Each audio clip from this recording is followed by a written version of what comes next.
الحمدللہ الحمدللہ رب العالمین والصلاة والسلام علی سید المرسلین وعلی آلہ وصحبہ اجمعین، اما بعد۔ محترم ناظرین و سامعین، آج میں آپ حضرات کے سامنے یہ لے کر کے حاضر ہوا ہوں کہ میت کو قبر میں اتارنے کے بعد، اچھی طرح بند کر دینے کے بعد، اب وہاں پہ موجود جو حاضرین ہیں وہ کیا کریں۔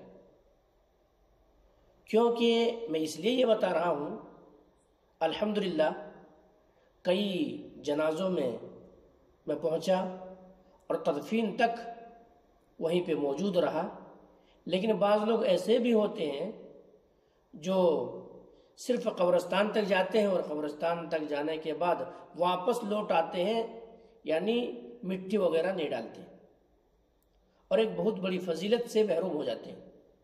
تو میرے بھائیو، وہاں جتنے سارے حاضرین ہیں سب وہاں تک پہنچیں، اور پہنچنے کے بعد کیا کریں، دونوں ہاتھ بھر بھر کر کے 3 مرتبہ قبر میں مٹی ڈالیں، 3 مرتبہ مٹی ڈالیں۔ اب سوال یہ پیدا ہوتا ہے کہ مٹی ڈالتے وقت کون سی دعا پڑھی جائے گی؟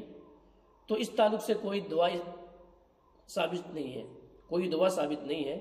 بعض ہمارے بھائی ہیں جو یہ دعا پڑھتے ہیں، قرآنی ایک آیات ہے، منہا خلقناکم وفیہا نعیدکم ومنہا نخرجکم تارۃ اخری، یہ پڑھتے ہیں اور مٹی ڈالتے ہیں، لیکن یہ ثابت نہیں ہے۔ اس بنا پہ یہ نہیں پڑھنا چاہیے، بلکہ صرف 3 مرتبہ دونوں ہاتھ بھر بھر کر کے مٹی ڈال دینا چاہیے، مسنون ہے، یہ طریقہ صحیح ہے۔ اس بات کی دلیل کیا ہے؟ حضرت ابو ہریرہ رضی اللہ تعالیٰ عنہ کہتے ہیں کہ اللہ کے نبی جناب محمد کریم صلی اللہ علیہ وسلم نے ایک نماز جنازہ پڑھانے کے بعد تدفین میں بھی شامل ہوئے، اور نبی کریم صلی اللہ علیہ وسلم نے اپنے دستے مبارک کو دونوں کو ملائے اور دونوں ہاتھ بھر بھر کر کے 3 مرتبہ جا کر کے اس قبر میں مٹی ڈالا۔ تو یہ سنت طریقہ ہے۔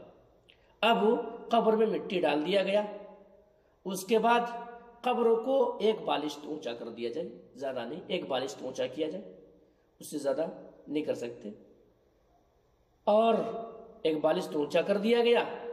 اب اس کے بعد اگر کوئی انسان چاہے کہ نشانی کے طور پر کوئی لکڑی لگانا چاہیے، پتھر وغیرہ لگانا چاہے، تو وہ بھی نشانے کے طور پر لگا سکتے ہیں، ایسا کرنے میں کوئی حرج کی بات نہیں ہے، اور بعض روایتیں ہیں اس طرح سے صراحت کے ساتھ موجود ہیں۔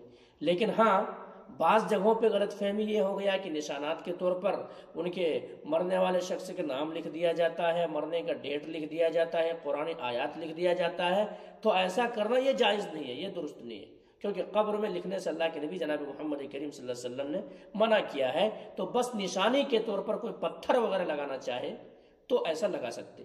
اب یہ کام تو ہو گیا۔ اب اس کے بعد دعا کی باری آتی ہے، کیا دعا کرنا درست ہے؟ دعا کر سکتے ہیں؟ تو میرے بھائیوں، دعا کر سکتے ہیں، کیوں نہیں؟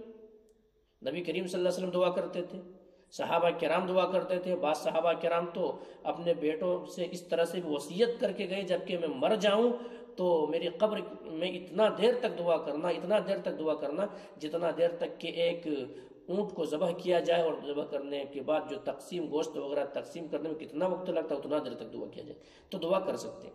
لیکن ہاں، دعا اجتماعی شکل میں جو کیا جاتا ہے، اس طرح سے صحابہ سے ثابت نہیں ہے۔ انفرادی شکل میں دعا کر سکتے ہیں۔ نبی کریم صلی اللہ علیہ وسلم خود صحابہ کرام کی طرح مخاطب ہوتے تھے اور کہتے تھے کہ ایسا ہے کہ اپنے بھائی کے لیے دعا کرو، کیونکہ اس سے اب سوال و جواب ہونے والا ہے، اس لیے ثابت قدمی کے دعا کرو، اور حساب و کتاب ان کا آسان ہو جائے، سہل ہو جائے، یہ دعا کرو۔ تو یہ دعا کر سکتے ہیں۔ لیکن ایسا نہیں کہ ایک انسان دعا کر رہا ہے، دوسرے ہاتھ اٹھا کر کے کیا ہے، آمین آمین کہہ رہا، تو یہ درست نہیں ہے، اجتماعی شکل میں دعا کرنا درست نہیں ہے۔ ہاں، ہاتھ اٹھایا بھی جا سکتا ہے، قبرستان میں اٹھا کر کے بھی دعا کیا جا سکتا ہے، اس بات کی بھی دلیل ہے۔ اللہ کے نبی جناب محمد کریم صلی اللہ علیہ وسلم ایک بار بقیع قبرستان کے اندر گئے، اور وہاں پر نبی کریم صلی اللہ علیہ وسلم دست مبارک کو اٹھا کر کے وہاں پہ دعا کیے، تو ہاتھ اٹھا کر کے بھی دعا کیا جا سکتا ہے، لیکن اجتماعی شکل میں جو دعا کی جاتی ہے وہ دعا کرنا درست نہیں ہے، وہ جائز نہیں ہے۔ تو میرے بھائیوں، خلاصہ کلام یہ ہے کہ میں نے آپ کو یہ بتایا کہ قبرستان تک اگر کوئی انسان پہنچا ہے تو برائے مہربانی قبرستان سے یوں ہی پلٹ کر کے آنے کے بجائے قبرستان میں پہنچیں اور جا کر کے مٹی بھی ڈال کر کے آئیں۔ مٹی ڈالنے کا بہت زیادہ ثواب ہے، اور مٹی ڈالنے کا طریقہ کیا ہے؟ دونوں ہاتھ بھر بھر کر کے 3 مرتبہ ڈالیں بس۔